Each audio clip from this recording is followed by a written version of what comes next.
Pemirsa, Dewan Perwakilan Rakyat DPR RI menyepakati 6 poin yang tertuang dalam tuntutan 17+8. Wakil Ketua DPR RI Sufmi Dasko Ahmad Jumat 5 September menyebut bahwa poin tersebut mulai dari penghentian tunjangan rumah, menghentikan hak keuangan anggota yang dinonaktifkan, hingga memperkuat transparansi.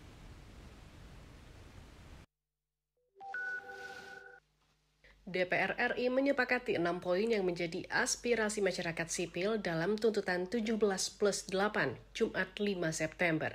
Dalam konferensi pers di Kompleks Parlemen Senayan, Jakarta, Wakil Ketua DPR RI Sufmi Dasko Ahmad menyampaikan kesepakatan tersebut diambil usai menggelar rapat konsultasi pimpinan DPR RI dengan pimpinan sejumlah fraksi pada 4 September 2025.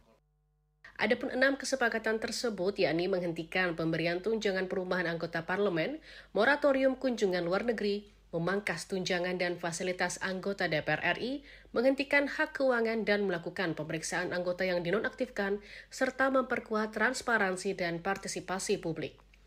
Khusus untuk bagi anggota yang telah diproses nonaktif oleh mahkamah partai masing-masing, tadi sudah disampaikan bahwa pimpinan DPR telah juga menulis surat kepada pimpinan Mahkamah Kehormatan Dewan untuk berkoordinasi dengan mahkamah partai masing-masing anggota untuk ditindaklanjuti sesuai dengan ketentuan. Dasko menambahkan hal tersebut menunjukkan bahwa DPR mendengar dan menerima aspirasi rakyat dengan terbuka, di mana sejumlah tuntutan telah disampaikan sejak aksi demonstrasi pada 25 Agustus 2025. Dari Jakarta, Cahya Sari, Anggah, Kantor Berita Antara mewartakan.